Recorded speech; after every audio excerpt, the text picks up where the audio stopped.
Check, check, check. Can you hear me? Awesome. Well, it's a pleasure to be here. My name's Tyler, and I work with Cave Time Ministries. I kind of left normal life for what it was for me about 7 months ago and joined this ministry, also working for free, and a big leap of faith. I graduated college and got a job offer to work in a factory, and great job offer, and I'm sure you can attest to this. God just had different plans for me, and He called me to this ministry. I ran track in college with Jeff's son, Caleb, about 5 years ago, and we just kept friends, and when I graduated, he invited me to come work for them. So it's been a huge leap of faith, and I've been so encouraged and changed by seeing men like you live the life you guys are living and continuing to show up and be here in this room. You guys could be several different places. I know you guys have probably been through some stuff in your own lives, but you're here tonight, and that's why I'm here. I love seeing that. That is good for my heart, and that's what I want to live and do. I want to see men like you live the life that you guys are living. So I'm blessed to be here. Jay is an awesome guy. He's been following us, and just fervent guy. He shows up and he keeps showing up, and that's what it's about. You can show up, that's great, but are you going to finish? Are you going to keep showing up? You guys are here this week, that's awesome. We'll be here next week. Those are the men that need to be here and that they want here, and you guys are those men. So thank you, and that's why I'm here. I'll open up with some prayer before I get started. God, thank you for this night. Thank you for these men. Thank you for the opportunity to be here with these guys, and thank you for calling all of our lives to be here tonight at the same time. It's not on accident. It's not coincidence. You have something to speak to each and every one of us. You have something to speak to me through these men, God. And I pray for all of our lives individually. I've heard just in conversation there's problems that these guys are facing. There's situations these guys are in that need prayer, that need some breakthrough, God. And that's why I'm here. That's why you called me here, Lord, and that's why you called each man here tonight. So I pray as we get ready to hear your word and hear your guidance, Lord, I pray our hearts are opened. I pray that the stresses and the temptations and everything that we're dealing with just leaves our mind for just a little bit, and that we can focus in on what you have to say to us, God. Speak to our hearts, speak to our souls, speak to our minds, speak to our bodies tonight. Let us leave better men. Let us leave in better situations and better perspectives, God. Speak to us. Thank you for being here with us. In your name we pray. Amen. All right, like I said, I work with Cave Time, and I know you guys are going through this study. I wasn't sure if you guys thought I was going to speak on that, but I'm actually speaking on Joshua 6. So if you guys have your Bibles, you guys can turn to Joshua 6, or turn on your Bibles to Joshua 6. That's what we've come to. This is my sword. You guys have lightsabers. All right. Yeah, traveling the country, man. We just got back from Ireland too a couple months ago, so traveling the world. Men like you guys are hardworking men. I know it. I can see it right now. You guys are hardworking men. You guys, like I said, have gone through some stuff. You're going through some stuff, and tonight the message is keep marching. Because like I said, showing up's great. That's what Cave Time's about, showing up, but finish well. That's what it's all about, is finishing well, and keep showing up, keep marching. Keep standing up to the stuff you guys are standing up to, and that's when breakthrough happens. I want to start off by saying, kind of geared towards Cave Time, the story of David and Goliath. You asked what slaying giants is. We all have giants in our lives. Giants of pornography, divorce, temptation, stealing, drugs, whatever it is. There's giants in each and every one of your lives, and you're facing them every day. And props to you. Keep facing those. Keep showing up to those. But David wasn't a shepherd. He wasn't just a shepherd boy. He was a shepherd, and that's what we know him as, just this little guy that beat a giant. No. God, from his birth, he was a giant killer. And his every day he was a giant killer. He was taking care of the sheep, and it was a mundane task. I'm just taking care of the sheep, but in his heart he knew he was a giant killer. And just like you guys may work in a factory, or I do this. You're a giant killer. And you're a son of God. And work can get in routine, life can get in routine, marriage can get in routine, kids can get in routine, work can get in routine, and you may, man, I'm a man of God, but how do I do this in this routine? Step out of that routine. God called you to be more than just routine. He called you not to be just a little shepherd boy. He called you to kill giants, slay giants. And you guys are the men that are going to do that. And in that story, I love it. I'm not going to preach on that story, but David, he went to the front lines to give food to his brothers. He thought he was just delivering a meal, but God called him that day. That same day, he killed a giant. The day he was taking food, the day he was being a servant, man, he slayed giants. So what may look like a mundane task of taking food to someone, he slayed a giant that day. So keep your head up, whatever you're doing. If you're working in a factory, if you're doing some mundane task, it's not mundane. You're a giant killer. You're a good husband, you're a good father, you're a good friend, you're a good brother, and you're going to keep being that man. So that's just some encouragement before I start. All right, Joshua 6.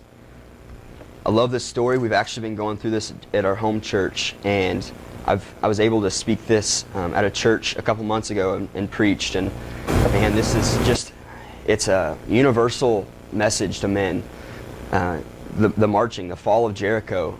And the story is these men, they've been called to an inheritance, and God promised them a land it's possessed. There's people there, but God called them to it. And sometimes what God calls us to, it's not easy. It may be impossible, but God called them to it. And I'm going to start in verse 1. I'm going to read to verse 20. Now Jericho was shut up inside and outside because of the people of Israel. None went out and none came in. And the Lord said to Joshua, See, I have given Jericho into your hand, with its king and mighty men of valor. I want to stop there and say, we don't automatically possess God's promises. He gave them the land, but they had to go get it. Sometimes God say, you may get your marriage back, you may get your kids back, you may get your lost son back, you may enjoy your job one day, but that doesn't mean you automatically get that. They had to go get it themselves. They had to show up, and they had to get what God promised them. Verse 3, You shall march around the city, all men of war going around the city once. Thus shall you do for 6 days. 7 priests shall bear 7 trumpets of ram's horns before the ark. On the 7th day you shall march around the city 7 times, and the priest shall blow the trumpets. I'm going to stop there as well. So, these men, God promised them that if they marched around this wall, it would fall. And it's mighty men, it's bikers, it's warriors, it's fighters. But imagine God saying, this building's yours, but you got to ride a tricycle around it. Not your motorcycle, your tricycle. And these men, they have these weapons, and they lay them down. They thought they were fighting. But sometimes the fight that God calls us to isn't with the weapons we have or the weapons we're good at. It's something else. It's God's tools, not ours. So these men thought they were going to go, cut some heads off, but they ended up blowing trumpets for 6 days. So keep your head up too. If God calls you to victory, it may not be victory in your eyes or victory how you're going to get it. It's victory how God wants it. Verse 6, So Joshua the son of Nun called the priests and said to them, Take up the ark of the covenant, and let 7 priests bear 7 trumpets of ram's horns. You read this, before the ark of the Lord. And he said to the people, Go forward, march around the city, and let the armed men pass on before the ark of the Lord. And just as Joshua had commanded the people, the 7 priests bearing the 7 trumpets of ram's horns before the Lord went forward, blowing the trumpets with the ark of the covenant of the Lord following them. The armed men were walking before the priests who were blowing the trumpets, and the rear guard was walking after the ark, while the trumpets blew continually. But Joshua commanded the people, You shall not shout or make your voice heard, neither shall any word go out of your mouth until the day I tell you to shout. Then you shall shout. So he caused the ark of the Lord to circle the city, going about it once, and they came into the camp and spent the night at the camp. I'll stop there at verse 12. So what they were doing was just completely off of what they thought they were going to do. And I love that because they marched with trumpets, not weapons. And sometimes, just like Cape Time, our main thing is stand. Stand as a man. Stand as a man in your relationships. Stand as a man in your friendships, in your jobs. Stand as a man. But sometimes standing looks different. Like I said, sometimes standing doesn't look like, if you're strong, if you're a biker, if you're good at woodworking, whatever it is. Sometimes standing is not your profession. It's not what you're good at. It may be different. So what these men had to do is not just do something different. They had to hear from God. so many times through this it says Joshua was told by God. Joshua was told by God. But he had to listen to hear that. He had to be in a position of posture that had to, he had to have his ear close to Jesus to hear that. And there's so many times in our life where we just get in routine and we're not in a position to hear that from God. We're in routine, we're just living our life, and there's so much busyness and routine in that we don't stop to hear God's voice. And if we do that, we do our own thing. And if they would have done their own thing, they would have marched with weapons. But Joshua took time to meet with God and to hear what God had to say, because in the end it's God's glory. And you guys know that. It's God's glory. And just Pastor Rando, he's a pastor. He was called to different things. He could have done different things, but he heard God's voice. You have to be in a posture to hear God's voice. If you're in routine, if you're busy at work, if you're in a bad relationship, get in a posture to hear God's voice. And that's what cave time is all about. It's being in the cave. It's meeting with God. You have to put yourself in that situation. Verse 12, then Joshua rose early in the morning. That points to what I was just saying. He rose early in the morning to hear from God. He may have not heard him just a normal day. He had to get up early. He had to sacrifice. Sometimes we have to sacrifice to hear God's voice. And the priests took up the ark of the Lord, and 7 priests bearing the 7 trumpets and ram horns before the ark of the Lord walked on, and they blew the trumpets continually. And the armed men were walking before them, and the rear guard was walking after the ark of the Lord. While the trumpets blew continually, and the second day they marched around the city once, and returned to the camp. So they did for 6 days. On the 7th day they rose early. So this is the day. God said 7 days it's going to happen. So they rose. They said, okay, this is the 7th day, let's do it. At the dawn of the day they marched around the city in the same manner 7 times. It was only on that day that they marched around the city 7 times. And at the 7th time, when the priests had blown the trumpets, Joshua said to the people, shout, for the Lord has given you the city. So before we go into 17, the men were marching, and Joshua said to them, good job for marching. Thank you for marching. It's the 7th day. Now shout. This is victory. This is what victory looks like. Let's go get it. On the 7th day, they rose early.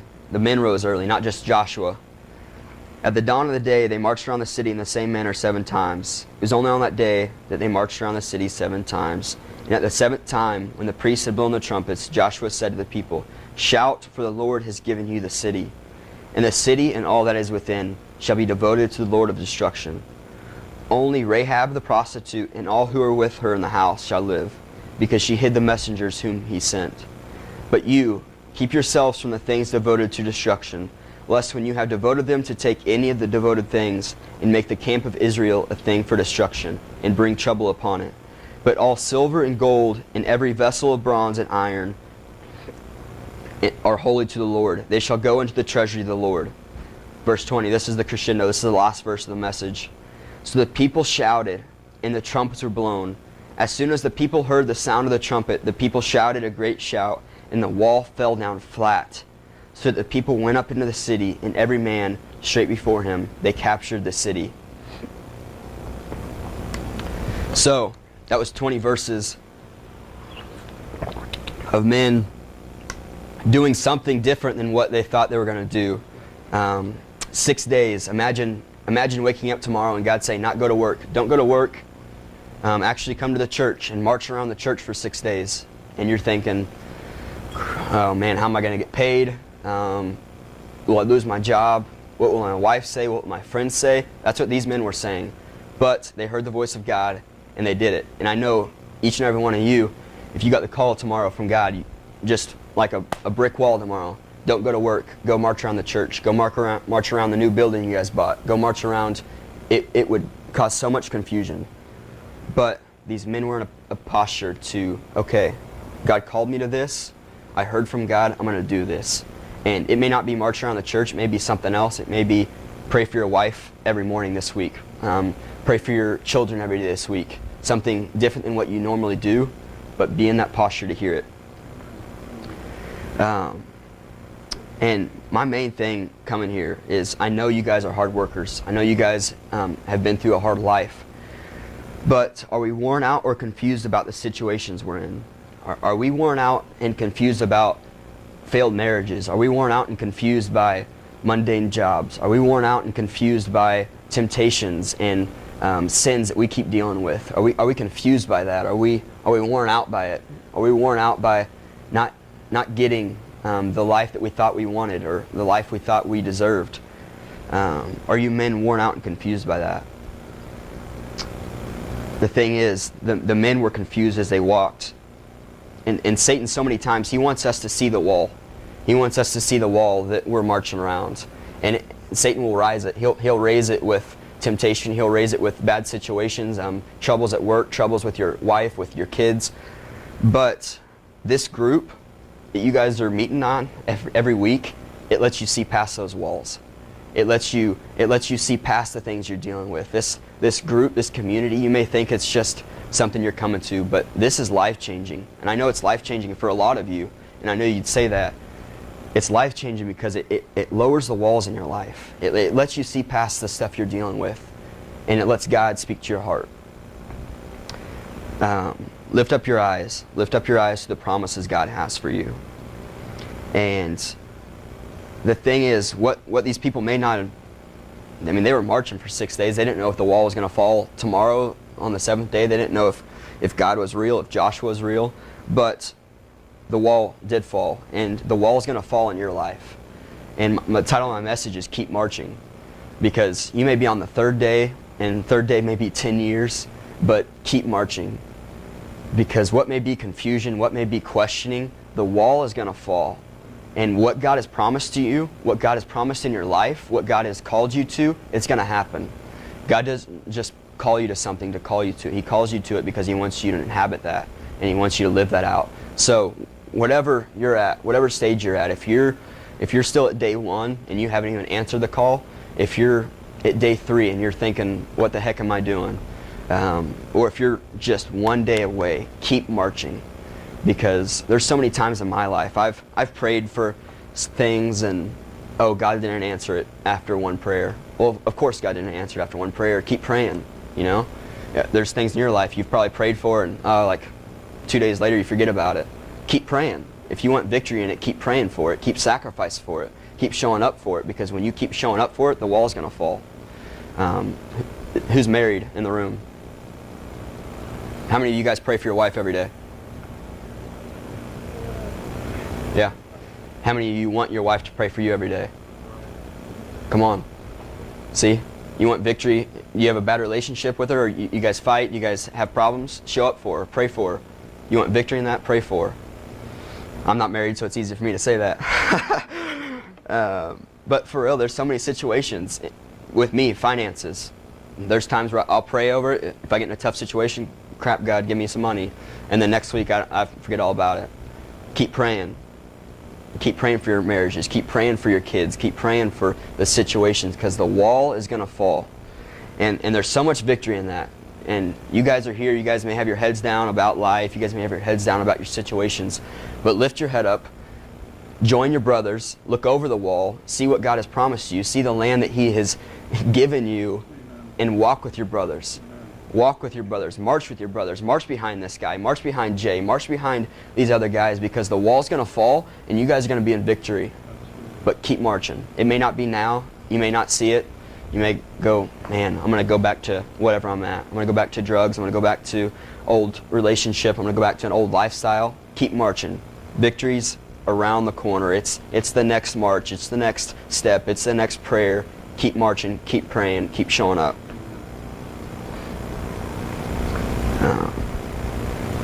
There's so many times that instant gratification. We want it now. If we want success, we want it now. If we want something, a prayer answered, we want it now. And we've grown up in that. We've grown up in, I want this hamburger, I want it now. I want this job, I want it now. I want this truck, I want it now. I want this motorcycle, I want it now. But we take that into our faith. We take that into God, and we say, God, I want this now. I want this now. I want this now. And that's completely, we do not have that position. We do not have that authority. And as Christians, we got to know that the demands that we want, the demand that the culture wants, that our life wants, it's not what God may want. And we have to realize that. You know, what may be you guys thinking you've marched for 7 times, you've marched for 7 years, man, God may see that as 1 year. Keep going. Keep going. What comes in God's timing will come in God's timing. Man, why didn't God call Rander to a full-time pastor 30 years ago? It wasn't God's timing. Keep marching. Keep living the life you're living, and He'll call you to it. That's true in all of our lives. Keep marching. I used to be impressed by what people. I used to be impressed by people starting things, even in college and growing up. Oh, you're starting a business? That's awesome. Oh, you're starting this? That's awesome. Oh, you're starting this? That's awesome. You're starting a men's Bible study? That's awesome. But now I'm not impressed by that anymore. I'm impressed by men who finish things. And there's so many times in my life I've started things. That's awesome. But man, I didn't finish them. A book, a project, a job, a relationship. I didn't finish those things. I'm now impressed by men who start things and finish things. I'm now impressed by husbands who show up for their wives, but also finish for their wives, that show up every day. That's what I'm impressed by now. I'm impressed by men who keep marching. I'm impressed by men who keep showing up. That's what I'm impressed by now. And I want that in my life. I want to be a man that keeps showing up. I want to be a man that, man, I'm questioning God, but I'm going to keep showing up. I'm questioning God about finances. I'm questioning God about my future, but I'm going to keep showing up. And do you guys want to be those men? Do you want to be the men that keep showing up? Don't be the men that just fall away when it gets tough, fall away when it gets hard, fall away when you don't get what you want. That's childish. That's immature in faith. Keep showing up. Keep walking. The people in your life are going to see that. And that's a testimony in itself. That's not, you don't have to put I love Jesus on my forehead. If you keep showing up, people are going to know you love Jesus. And if you keep showing up through hard times, showing up for hard people, people are going to see that man's different. That man is not a normal man. That man has been through stuff and he just keeps going. That's the men we're called to be. That's the Cave Time is all about. We're giant slayers. We're not, oh, I'm going to go kill a giant. If it happens, it happens. No, we keep showing up and we're going to wait for the giants that are intimidating our wives, intimidating our families, intimidating us, and we're going to kill them. It may be now, it may be 10 years from now, but we're going to keep showing up. Show up and stand. Keep standing. Keep standing. Finish. Don't just show up.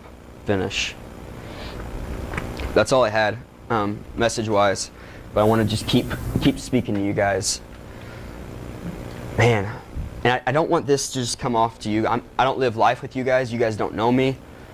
I know your situations, and I'm praying for you. I'm gonna continue to pray for you after this, because I know what it is to just show up and fade away. I don't want you guys to fade away. Jay doesn't want you to fade away. Pastor doesn't want you to fade away. He wants you to keep showing up because he loves you guys and he wants to do life with you guys. And when you guys show up, it keeps letting them show up. And they're going to show up because they know you're showing up. And if no one came here, there'd be no reason to show up. But they're here because you guys are here. And man, I love speaking to groups because in groups, especially in studies, you guys are on the third stone or just finished the third stone. That it may be easy just to quit. You know, you've got some good stuff. I'm gonna not show up next week. Keep showing up, because I hope this message encourages you guys that victory may be just one more prayer. It may be one more lap around. It may be one more difficult situation. It may be that. So don't stop on 6. Don't stop on the 6th day. Keep showing up. Keep being the men that you are. The tough men, the strong men. I know the people in your lives look to you for strength. They look to you for wisdom. They look to you for direction. They look to you to live their life. So be that example. Be that man. Be that husband. Be that father. Be that friend that keeps showing up, that keeps marching around the walls. Because when they see victory in your life, they're going to want that for theirs. So be those men. Be those men. I'm going to pray for you guys. Oh, God, thank you for this time. Thank you for this message. Man, when you have a message for us, Lord, it could be short, but it's punches right to the heart. And I pray that it was tonight. I pray that you spoke to these men, that their situations, God, they're not confined by their situations. They're not confined by the walls around them, because when they keep marching, the walls are going to fall. The walls are going to fall in their relationships. The walls are going to fall in their lives if they keep marching, if they keep showing up. The giants are big, the giants are numerous, but they will fall when they keep marching and when they keep showing up. And God, we want to be the men that show up. We want to be the men that keep marching. We want to be the men that have scars on our arms, that have scars and cuts on us, and we're bruised and we're bloody, but we keep fighting. We keep fighting. We keep showing up because we know there's giants out there intimidating our daughters, intimidating our wives, intimidating our friends, intimidating our work culture and our coworkers, the people in our church. But we keep showing up because when the men show up in the church, everyone else feels safe. Everyone else in their family feels safe. Everyone else in their life feels safe. So God, call us to that. Speak to us. Let us be men who hear your voice, God. Let us be men who step out of our routines and hear your voice, because you have great things for us. You have amazing things for us. You have victories for us. You have land for us. We have to go possess it. We have to go get it. And in you there's victory. Thank you for these men. Thank you for this time that we have together tonight. Thank you so much. In your name we pray. Amen. So that's what I had, but I want to open up some time for discussion. I want you guys to maybe reflect on the message, to reflect on Cave Time. What has it done for you? Do you have questions about it? What did this message do for you? Do you have questions on the message?